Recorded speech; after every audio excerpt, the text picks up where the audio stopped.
నమస్తే, welcome to Telugu news. నేను గోపీకృష్ణ. మనతో అప్సాన్ రాజేష్ గారు అనలిస్ట్ ఉన్నారు. రాజేష్ గారు, వెల్కమ్ సార్.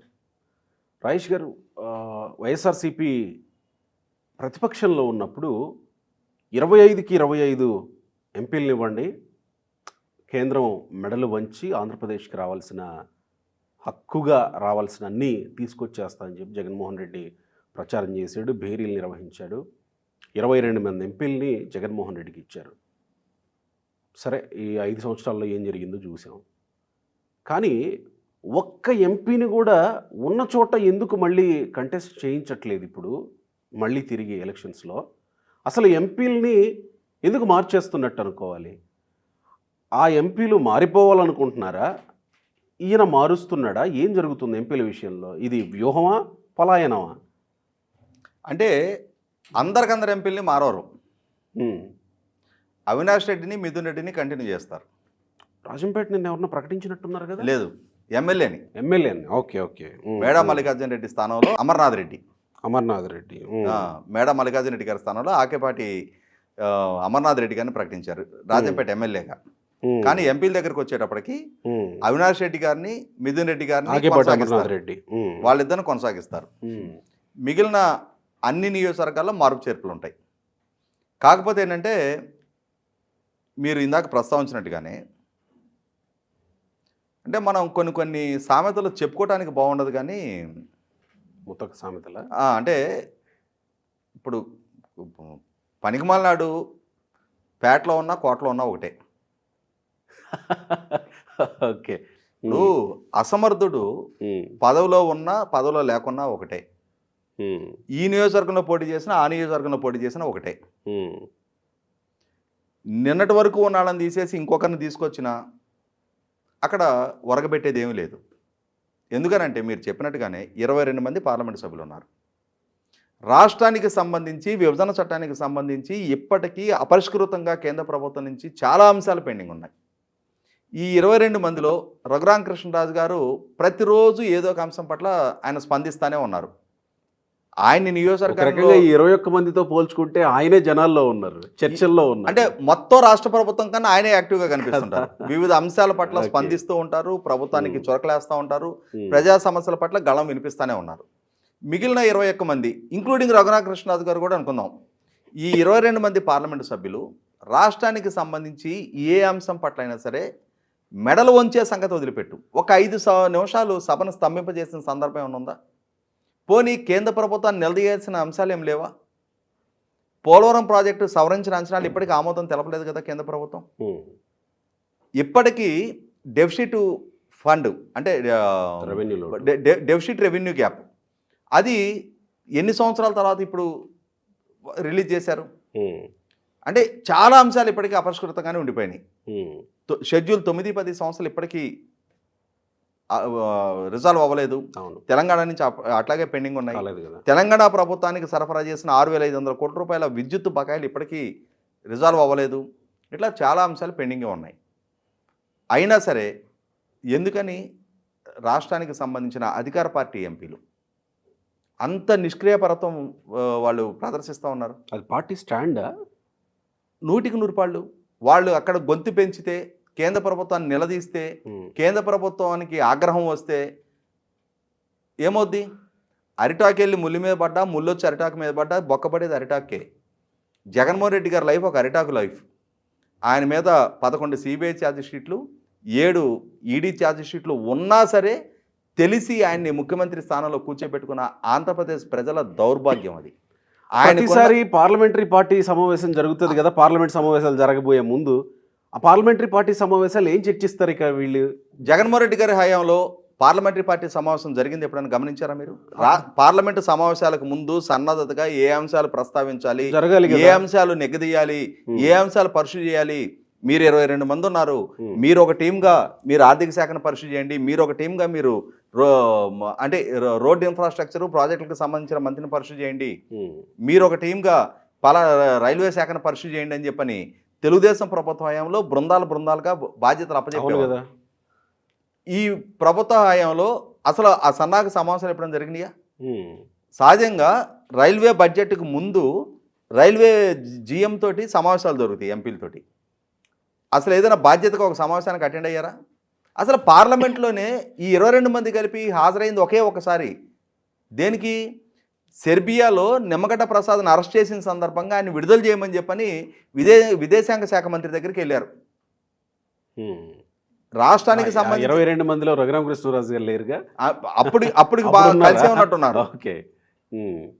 22 మంది కలిపి చేసిన రిప్రజెంటేషను అదొకటే, అది కీలకం వీళ్ళకి. జగన్మోహన్ రెడ్డి గారికి ఉన్న వ్యక్తిగత బలహీనతలు, ఆయన కేసులో విచారణ జరగకుండా ఉండి ఆయన అడగగానే అప్పులు పుడతా ఉంటే చాలు.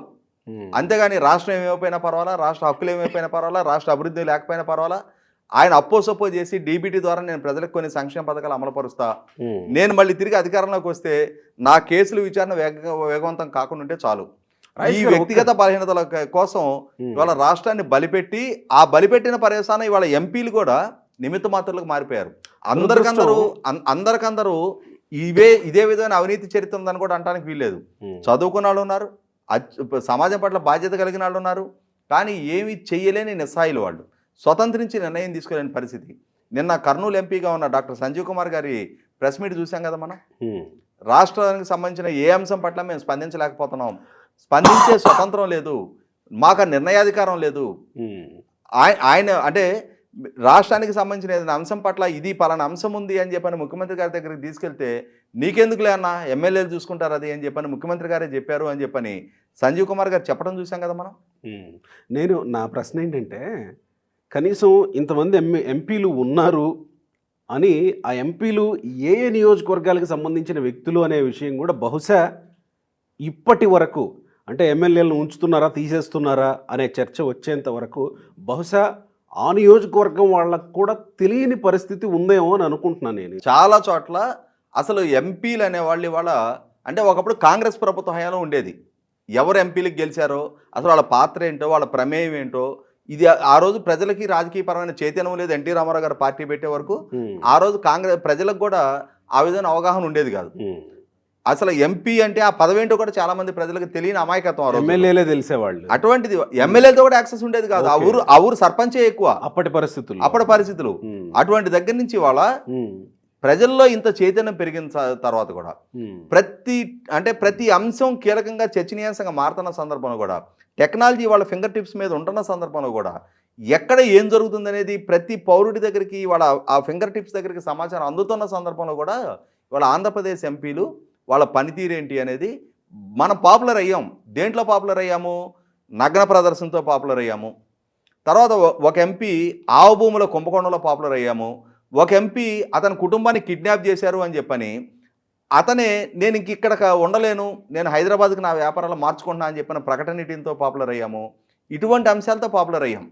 అంతేగాని రాష్ట్రానికి ఈ ప్రాజెక్టు సాధించాం, అదే ప్రతిపక్ష పార్టీకి సంబంధించిన పార్లమెంటు సభ్యుడు ఉన్నాడు అని చెప్పని వాళ్ళు అమెరికా నుంచి వచ్చి వాళ్ళ సొంత ప్రాంతంలో ఉపాధి కల్పన కోసం ఒక పరిశ్రమ ఏర్పాటు చేసి దాన్ని అద్భుతంగా అభివృద్ధి చేసి వేల కోట్ల రూపాయల ప్రభుత్వానికి ఆదాయం సమకూరుస్తుంటే ఆ పరిశ్రమను మూసేయాలని చెప్పని చూసింది ప్రభుత్వం. ఆ పరిశ్రమ చివరికి పక్క రాష్ట్రానికి వలసలే పరిస్థితులు సృష్టించింది ప్రభుత్వం.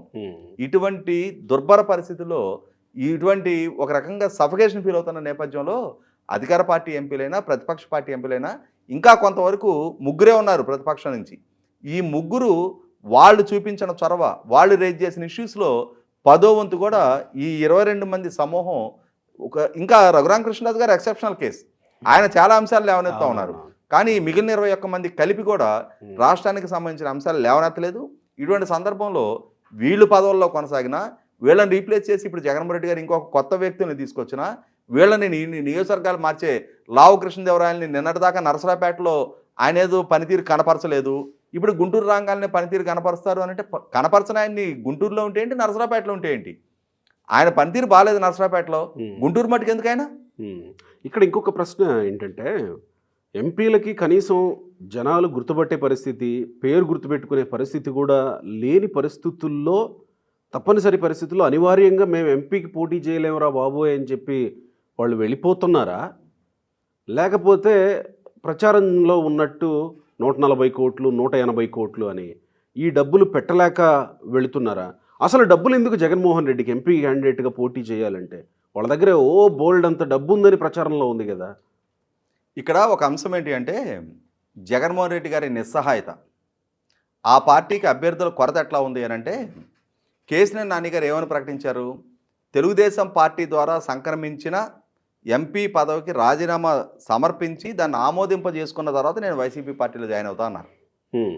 మొన్న జగన్మోహన్ రెడ్డి గారిని మర్యాదపూర్వకంగా కలిసి వచ్చారు. మర్యాదపూర్వక కలయిక అది. అవును, పార్టీలో జాయిన్ అవ్వలేదు. ఈయన వైసీపీ పార్టీలో జాయిన్ కాల. అక్కడ జరిగింది ఏంటంటే, ఒక చిన్న సమావేశం జరిగింది. చెల్లితో పడని జగన్మోహన్ రెడ్డి గారితో తమ్ముడంటే పడని కేసీఆర్ నాని గారు కలిశారు. కలిసి ఈ తమ్ముడంటే పడని నాని గారు చెల్లితో పడని జగన్మోహన్ రెడ్డి గారి మెడలో కండవా కప్పారు, ఓ బొకే ఇచ్చారు.